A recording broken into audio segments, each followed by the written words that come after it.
Good morning, afternoon, and evening, everybody, and welcome to today's Adjust webinar in partnership with Archy, Most Valuable Retargeting Strategies for Mobile Gaming Apps. My name is Kevin, and I'm part of the marketing team here at Adjust. I'd like to start off by introducing our two presenters of the day. We're very happy to welcome Nicole Checo.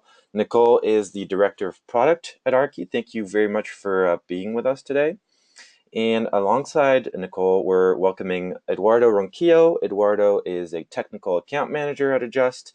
And once again, thank you both for being here. So before we start, let's quickly go over a few housekeeping rules. The webinar is scheduled to last for about 30 to 40 minutes. For those of you new to GoToWebinar, you should see a panel on either side of your screen. You can use this panel to ask any question you might have throughout the presentation, and our speakers will address them at the end of the session. Finally, the recording of the presentation and the slides will be shared with all of you via email after the webinar.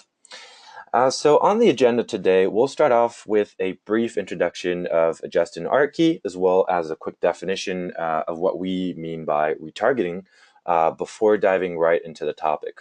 We'll take a look at the overall retargeting process and strategy. We'll dive a bit into the actual process right after the strategy, looking at some of the examples and case studies that Nicole is going to share with us today.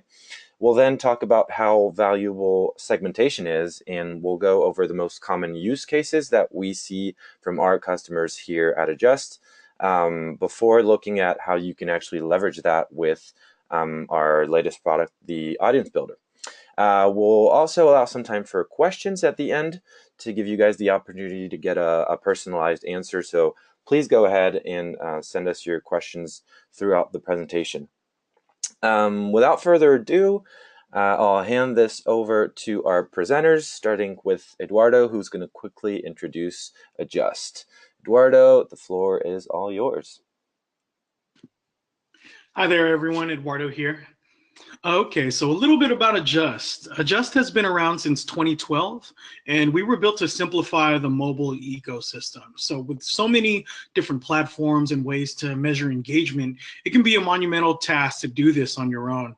So we try to take the guesswork out and give marketers the tools they need to measure, attribute, and analyze their mobile engagements. To date, we've been ranked the #1 mobile attribution SDK used in the top iOS apps, and we've been integrated over 22,000 times, and we have over 170 employees across 14 global offices. We track over 100 billion data points per month, and we're also integrated with over 1,000 partners, which is why we can make this measurement and attribution so seamless. So that's Adjust in a nutshell. So thanks, Eduardo. Thanks, Kevin, for having me here. Hi, this is Nicole from Archy. So a little bit about Archy before we get into retargeting. So Archy started in the mobile space back in 2010, but in 2015, we launched Archy Encore, our integrated platform for programmatic media buying and creative. Since then, we've actually been working with predominantly top gaming developers, and we've been offering unified optimization of their media and creative buys for a variety of mobile app campaigns. We do user acquisition, cross promotion, and retargeting, which is what we're here to talk about today. So a little bit about Archy, though, in the numbers.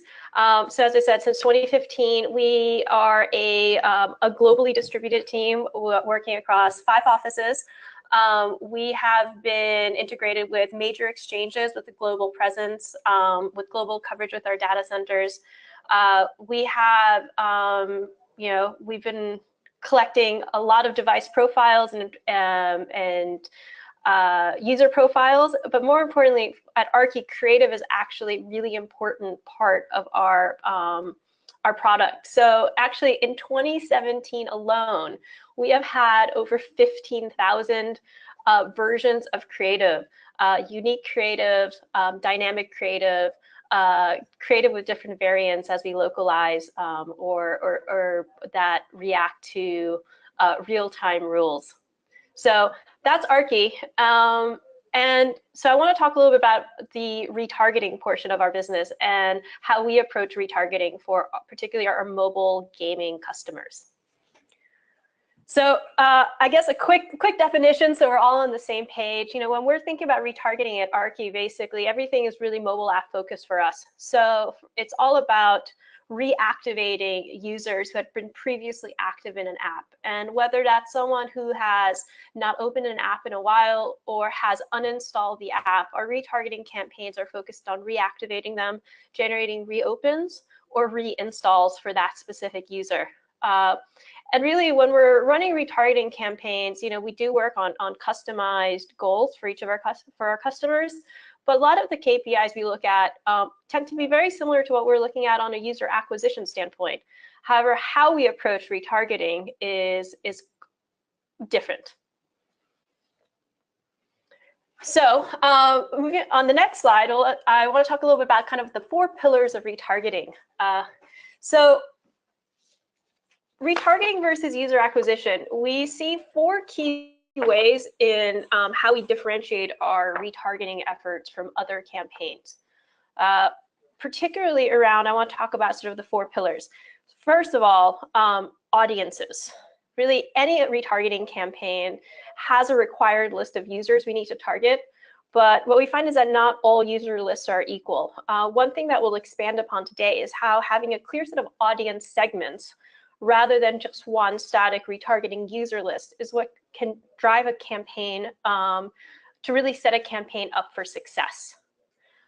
With retargeting related to audiences, a really key thing that we focus on is increasing match rate. It's directly related. For us to be successful with any campaign, we need to ensure that we're able to reach as many of those potential target users as possible.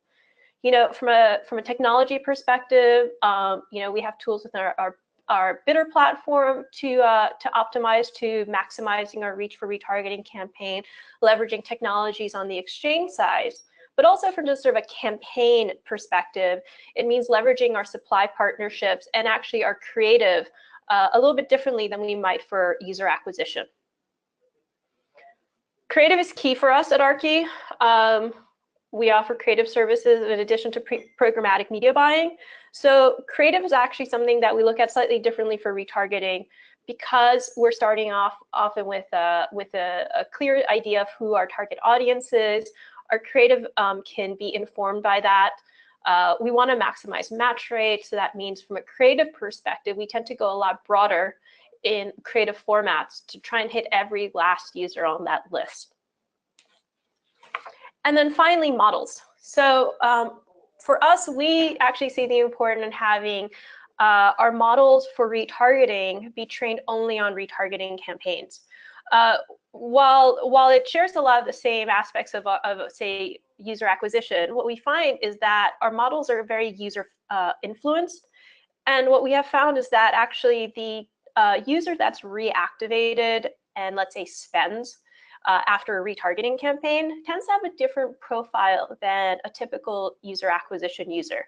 So one thing that we do is for retargeting, we automatically train all our retargeting models purely on retargeting campaigns so that we're able to better optimize our buying.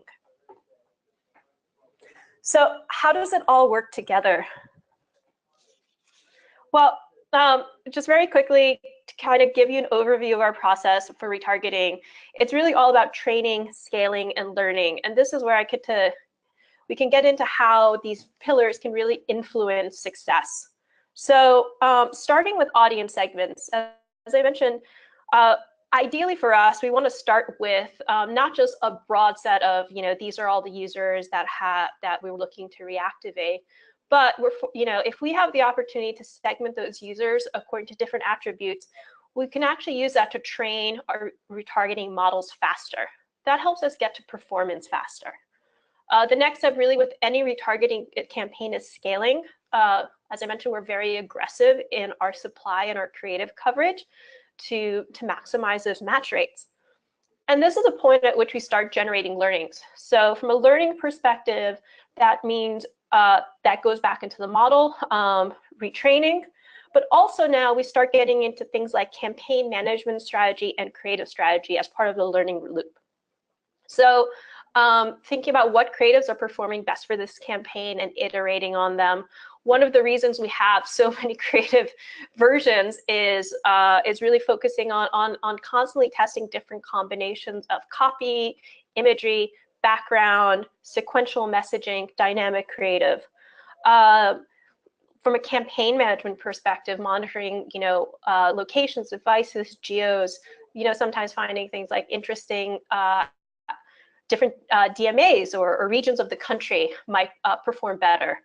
And then finally, actually, we can't leave out the role of the attribution partner. One important area of learning for us when we get to scale is actually through the postbacks, enabling us to monitor performance, ensure that we are hitting our goals. And I think this is what's also really important is, not only getting rich audience data from the beginning, but we strongly encourage all our partners. We recognize data is something that is your most precious resource, but the more information that we're able to receive, say through attribution postbacks, such as revenue, events, and even non-attributed events, all of that informs the model and actually helps us to be more efficient with the dollars and get us to performance faster. So audiences, I keep talking about all these audience segments and having that be the first pillar. So a little bit about how we like to work with retargeting audience lists. So obviously all lists are not created equal, as I mentioned before. We really like to work with rich audience segments, but even how we receive the data is important. What we find is if you are able to push your audience list directly to us, it's better than working off a static list. Static list means essentially out-of-date lists because those lists will never reflect the real-time users of your app. Having dynamic lists pushed directly to our platform via our own audience API or through a platform like Adjust Audience Builder means that as users enter or leave your retargeting criteria, we target them. We're not wasting impressions on targeting users who might have already reactivated. The other places where we can get more interesting with audiences is actually thinking about segmenting these users and providing a retargeting list that's banded, say, by your user's level of spend. Thinking about interesting user attributes that you can additionally share, last activity, engagement. Providing this information, as I mentioned, we can help that pre-train the model and kickstart the campaign. And then the other thing is that we're lucky enough to work with several partners who share this information. And with this, even on things like retargeting, we can actually work with you to create custom target lists based on intersecting various attributes that might be interesting from a retargeting perspective, and actually track that and identify sort of a key combination of user attributes that perform best for your retargeting campaign, and really push that in terms of budget and effort, and allowing us to focus on the best performing users. So, audiences, I mentioned, really important, but creative is too. So from a creative perspective, this is where really put a lot of effort in. From retargeting, obviously I mentioned you want to maximize your match rate. So formats is an easy way to start. We find that running on as many formats as possible, native, interstitial, MRAID, video, rewarded video, native video.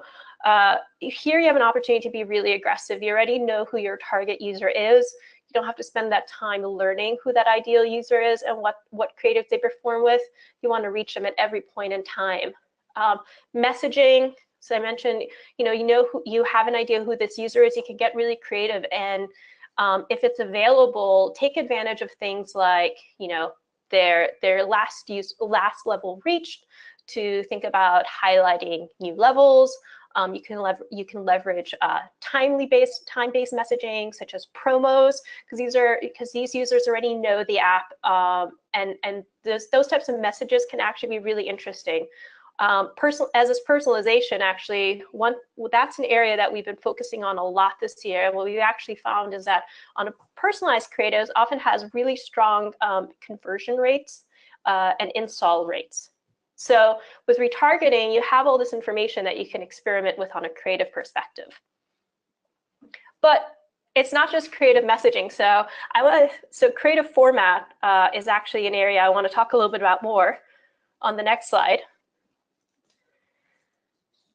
So creative format, I keep talking about it as a way to maximize match rate, but it's not just for us, it's not just about maximizing match rate. So here's an example of how creative format really has impact for retargeting that that you might not have, you might not expect, at first glance. So if we take a user acquisition campaign that, let's say it's one that's been a mature campaign. It's a mature campaign. We've identified the ideal creative. We've at this point launched across all the formats and a similar retargeting campaign. So they have a very similar mix of creatives and weights of creatives. One of the interesting things that we found is that when we're looking at what's driving installs, or in the case of retargeting reinstalls or re-engagements, video is taking a much greater share in retargeting than it would in user acquisition. So it's really worthwhile to experiment with the creative formats as well as the messaging, because it can have a huge impact on the performance of your campaign. And in this case, it's not just the installs or the re-engagement, but when we look at the downstream metrics such as return on ad spend, in user acquisition, video stronger in terms of return on ad spend. It's about 15% stronger than other units, but in retargeting, that jumps all the way up to 25% better return on ad spend by leveraging video for retargeting. So these are just some of the ways in which overall we look at retargeting campaigns. But I'd actually like to talk about a few specific examples from our customers, over the past year, where we've actually leveraged these pillars and talk about how we were actually able to drive success for them, either through audiences, creative, or through hands-on campaign management. So our first case study, segueing from the creative side of the discussion, is I want to talk about the power of creatives here. So what I want to set up here is we're talking about one of our advertiser partners, and this is a campaign we worked on for a legacy app. So it's a legacy app with a large global user base. And what I mean by legacy app is they have a large portfolio of apps. And over the years, they've released several new apps, iterations on existing apps. They have a very deep portfolio of apps. And this app is one that they launched early on, so it's a very large active user base. However, they wanted to increase the active users for this core older title by reactivating previous users. So from a creative perspective, we've worked on games of a similar category before. So in this case, we started out initially with a good idea of what creative types of messaging would work. In this case, very similar actually to user acquisition creative, showcasing game characters, gameplay, boosters. However, since we're dealing with a large user base here, from a creative standpoint, we went ahead and had a very large localization effort. And it seems like a no-brainer that localized creatives would be important. Actually, if you looked at the initial numbers in terms of creative performance, you're looking at a localized creative versus a non-localized creative, the click-through rates there was really not a significant difference.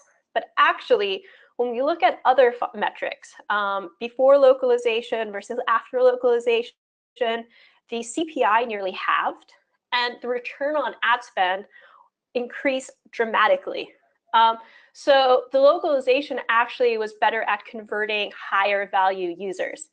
And it wasn't just localizing sort of for your tier 1, tier 2 markets. We had nearly 24 languages.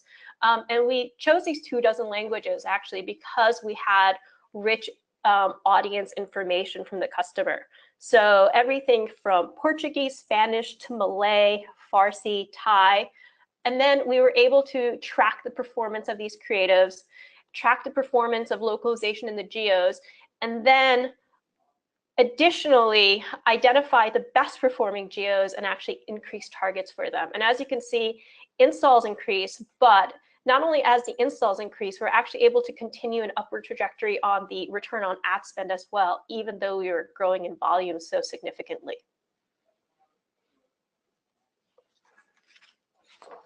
But it's not always about, there's more to running a successful campaign than audiences and creative. So here, this is another advertiser we worked with recently. And while a lot of the heavy lifting is done in, by our algorithms, our campaign managers are actually very hands-on. This can take a variety of forms. So it's never blacklisting or whitelisting publishers, but it's particularly around focusing on creative tests, challenger champions, looking at geos. So here, this is an example where campaign management and active campaign management really drove performance. This customer launched a new game relatively recently, and this is key here. They launched relatively recently, but they wanted to keep the users who had downloaded and played this game active. So here we're not talking at a legacy app. Here, that means that we did not have a very large, rich segment of audiences to work with. Essentially, we're talking about that, very general retargeting list. But that doesn't mean that we can't still run a successful retargeting campaign. It just means that we approached a little bit differently. So in this case, we started here. As with retargeting, we find it's best to maximize your geos wherever possible. Your user, and ran globally. But this is a case where our campaign managers were analyzing the performance and actually identified from a retargeting perspective which was the best combination of geos. And as they identified the best combination of geos, they would go in and actually modify the targets, allowing us to shift our spend to these best performing devices and geos. And that type of analysis is actually proactively done every few days. So that actually had a good impact on both installs and ad spend. So retargeting, it's also important for what we find is that for the campaign managers to be really involved in tracking performance, especially when you don't necessarily have as much information about your target audience to begin with. So, speaking of audiences, as you saw on the previous slide, we do retargeting, and you don't necessarily need to have a different set of audiences to run a successful retargeting campaign. But here is an example where I want to show where it actually can be incredibly successful, and I really want to encourage any developers on this call to think about sharing as much data as possible with your marketing partners, because it's really a way for everyone to kickstart the success of a campaign. So in this case, our customer here was able to share with us at the start of an overall retargeting effort, the retargeting users broken out into different banded segments based around their historical levels of spend.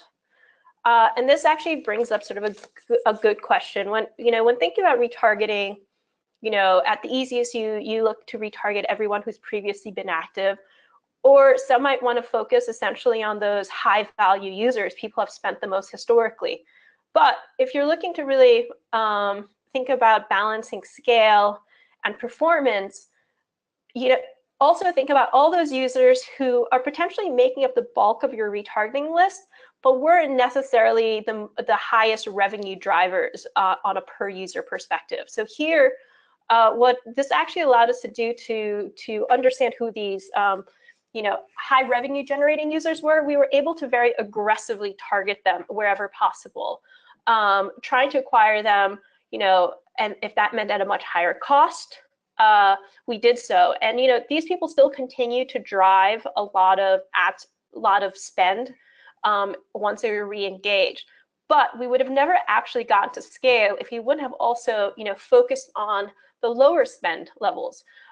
Just because they haven't historically spent as much, these are still really valuable potential users. It just meant that from a strategy perspective, we needed to be a lot more efficient in reactivating them. And in terms of efficiency here, it was the amount of cost that it took to reactivate these users.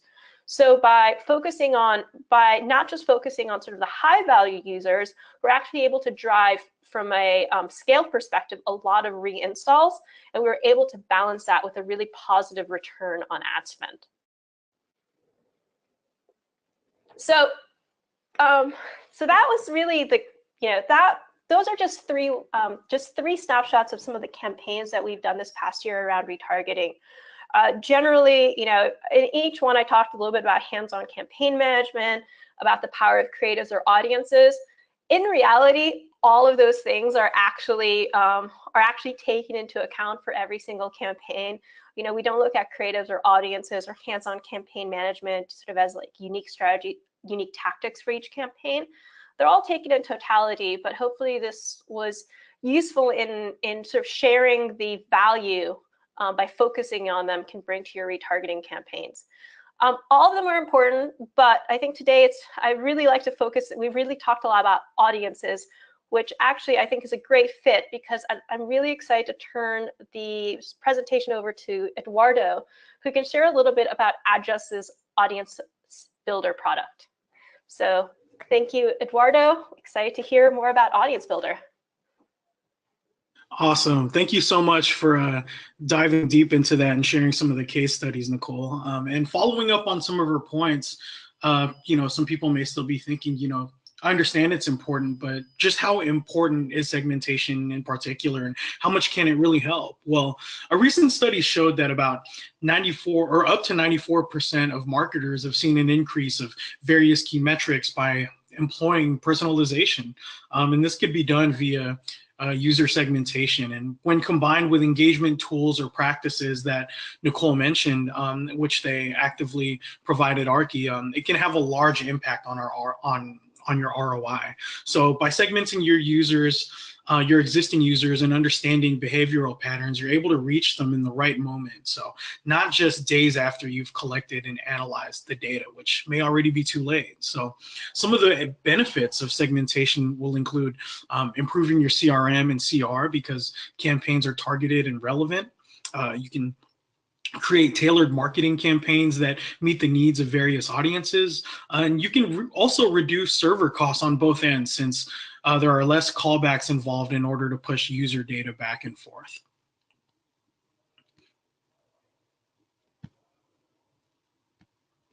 So some of the use cases here at Adjust when it comes to user segmentation is we generally identify 4 broad scenarios when utilizing Audience Builder. And those tend to be usually a combination of cross-promoting your multiple apps, especially if you have a vast app portfolio, retargeting your users, running push campaigns to engage with users directly via personalized messages, and creating lookalike audiences for user acquisition, which you can use in Facebook and Twitter. So some of the use cases when segmenting lists can vary. However, one of the greatest ways to start is when you're creating exclusion lists. If your goal is to target and acquire new users without targeting existing users, so you want to make sure that you're really being aggressive with your ad spend, but understanding that you're spending this wisely. So to do so, you would exclude all of your app users and to prevent new networks from targeting your existing users. Another way to segment your users is to focus on your dormant VIP users, some of the big spenders. So if your goal is to bring back dormant users back in the app and get them to make new purchases, you can run re-engagement campaigns and or targeted push messages simply by defining some of the different conditions that you're looking for specifically within the dashboard. In addition, if you have users that have an intent to purchase but just necessarily haven't pulled the trigger, you can also set some of the conditions just as so, if your goal is to convert users that show that they have this intent and you want to get them back to really finalize the purchase. You could target via re-engagement ads or push campaigns to remind these users that they do have items in the cart, and all they have to do is finish the process. You can also target your active VIP users. So if you want to acquire new high-value users who you know will engage with the app, you can leverage Facebook's value-based lookalike targeting, or you can also deliver rewards via targeted push or re-engagement campaigns. In addition, if you have inactive users and your goal is to convert these users to get back in the app and complete maybe a necessary step in your app, such as registering, you can also target these users with another re-engagement ad to entice them to come back to the app and continue moving down the funnel. In addition, you can also target some of the users who like promotions. So if you see that users tend to convert pretty well only when they're provided with a promo, and this is something that you'd like to move forward with, you can also target these specific users to increase engagement. All right, so just before we jump into the tutorial in how you would set these audiences up within Adjust, I wanted to highlight a few additional features of the tool. So with Audience Builder in Adjust, you can receive the advertising IDs and push tokens of your users directly in the dashboard. You can easily run A/B targeting and control groups by doing so. You can also segment your groups, and your groups will always be completely unique, which means that there will never be an overlap with users. Your audiences are also updated automatically based on the latest user's activity, so the data is always fresh. It'll never go stale. It's always once a user has fallen through the conditions and maybe they just converted within minutes, that would then be pushed to the list. With this, you're also able to share only the data that you feel is necessary for targeting specific user groups to each network. So if you feel like one of your networks is really strong in a certain type of category, you can also share only data that you feel would be best utilized for them. So now jumping into the dashboard, to start, you would actually just click New Audience in the top left corner to create a new audience. From here, you would need to do the following. You would need to enter the name of the audience, select the store, and then select the AD/ID or push tokens in which you would like to engage with your users. Next, you would then select which app or apps you'd like to include in this audience. We provide complete flexibility. So if you wanted to create a targeted user list that have multiple apps and get them re-engaged, you can also do so. Once completed, you can then select from multiple conditions that we have. So some of these conditions are the apps, the trackers, the countries, device types, install times, the last session, how they were attributed, so if they were organic or non-organic, any revenue events that they've triggered, total time spent, and total revenue. And what's great about Audience Builder is that there's no limit to the amount of conditions to set when creating an audience. So when creating an audience, you can make it as broad as you like, such as when you're creating exclusion lists. So if you wanted to target only brand new users and make sure that that would be 100% efficient in your spend, you can do so. Or you can really hyper target and focus on the users that have only spent so much, have been active within the last X amount of hours or days. And this really gives you the flexibility to ensure that you're targeting the specific type of users that you want to engage in. So here in the dropdown below the total revenue that you see on the left, you'll see that more than is selected. The options in this dropdown are what we call expressions. So expressions are the parameters of conditions, which would include more than, fewer than, less than, exclude, or include. So in this example that we have here, what we'll do is target users that have spent more than 50 euro and triggered a session less than a week ago. So here we're really looking for the big spender users that just haven't been too active lately. In addition, let's also target our audience further. Let's also look for users that have added items to their cart but haven't yet completed the purchase. So I've actually just entered that right there on the left, and that'll include add to cart. So now that we've defined our audience, I can separate my user list into groups. What this allows me to do is segment my audience, or excuse me, segment my users and provide a unique list of users. And you might be asking yourself, why would I do this? Well, there's quite a few reasons why. And some of them would be to A/B test campaigns, if you wanted to analyze network performance across multiple partners that you're working with, or simply just to avoid paying multiple networks to target the same users. You can also create up to 10 groups, and no user will ever be included in more than one group. So remember that groups are dynamic. So this means that new users will be included in the audience list once they apply to the conditions that you've set. Once you've saved the amount of groups you'd like to create, each group will then generate a dynamic URL. So each URL directs to a CSV file containing info on all of the users within that group.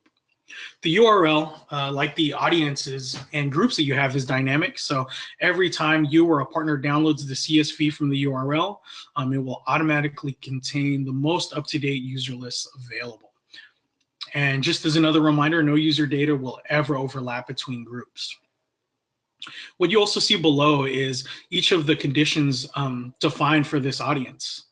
So it's just a quick way to double check to see what specific audience I've segmented here, the groups that I have available, and each of the segments in detail. And there you have it. So this is Audience Builder, and it's really a powerful tool for your A/B testing and retargeting strategies, as we give you the data to reach various segmented users at the right time. Thank you so much. I'll let Kevin take it from here.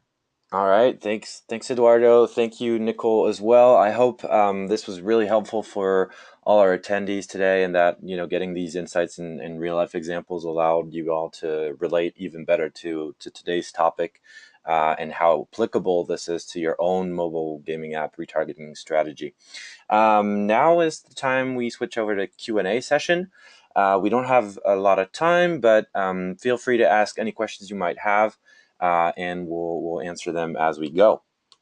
All right, so let's start off. I have a first question in right here, and that one is going to be for Nicole. You talked a little bit about scale. What can Archy do to increase scale the reactivation numbers? Sure. Thanks, Kevin. Thanks, Eduardo. So what can we do to increase scale? So I would say probably the main thing is, as I mentioned, really being aggressive with one thing that's really important for retargeting is sort of being aggressive in taking advantage of every possible supply source and the potential of every creative unit to reach your audience. What we tend to find is with user acquisition campaigns, there's sort of this learning period. At least when we start campaigns, we try to have a built-in learning period where we try not to run at full scale. With retargeting, actually, right off the bat, because we know who we're targeting, it means that we can go in there much more aggressively. We also know who the user is, so we don't have this sort of learning period to kind of identify, as you would for a new app launch, what the ideal profile is. So as I said, leveraging supply and creative, but also the audience list is really important in getting that scale. And that's where it's really how we partner with our advertising partners to make sure that we have the best possible user list. That is really important. Thanks, Nicole. Eduardo, I have two questions coming in regards to the audience builder. The first one is when dividing your user lists in groups, you talked about groups. Do they have to be equally separated? And then if you could follow with the second one that's kind of related is it possible to actually include users that have certain apps but don't have others? Great question. So In terms of the separation of apps, that's actually something that has been talked about, and it's something that we're looking forward to. So it is in our product map. So that'll be a great tool, a great addition to our tool that we're looking forward to adding into the platform as well. But in the interim, what you are able to do is run a targeted list as well as an exclusion list, and from there you could actually just cross-check between the device IDs to ensure that you're targeting these specific users. So currently it is possible, but we are looking into adding further features into Audience Builder. In terms of dividing user lists into groups, yeah, that was a great question. And you actually don't have to separate them equally. So you can provide different percentages when creating your groups after you've set your audience. And from there, as long as it equals 100% in total, yeah, you have complete flexibility of how you'd like to separate these groups. Perfect. Thanks, Eduardo. Nicole, circling back to you, and I think that'll be our last question because we're actually running out of time. What are the most important retargeting segments if we were to run a campaign? Well, so actually, as Eduardo mentioned, talking about the VIP user, it's really important. Identify your VIP user. Identify that VIP user, and I would say it's really important to actually share that VIP audience list as a separate segment, ideally. The other thing to think about is, not all users who are no longer active are going to be created equally. So essentially, don't send all users. Don't send us users who have not made a purchase or who have made a very low purchase. It's not going to be cost. In terms of being effective with the dollar spent on retargeting, it's better to only send users who have either reached a spend threshold or an activity threshold. So I would say just be smart with the audience segments that you're sending. As I mentioned, though, before, your VIP users are great, but if you also want to you do want to sort of blend that in with users who have spent or have had some activity that's you want to have them repeat, because you're not necessarily going to reach scale with only targeting your VIP users. But essentially, don't send non-spenders if you're interested in driving purchases, or if you're interested in driving people to explore new levels. Potentially those users who have not gotten to a certain level would not be valuable for you to retarget. We'd be much better off allowing someone like us to spend our time and effort reaching the users who are going to bring you the most potential return. Great answer. Thank you, Nicole. I'm going to end the webinar here. Thank you both very much for these actionable insights, which are hopefully going to be useful for all of our attendees today. If we did not get to your question, we will make sure to reach out right after this webinar via email. Once again, I'd like to thank our co-presenters, Nicole and Eduardo, for their hard work and time, and obviously a big thank you to all of you guys for joining us today. We hope you enjoyed this as much as we did, and we will see you all next time. Goodbye.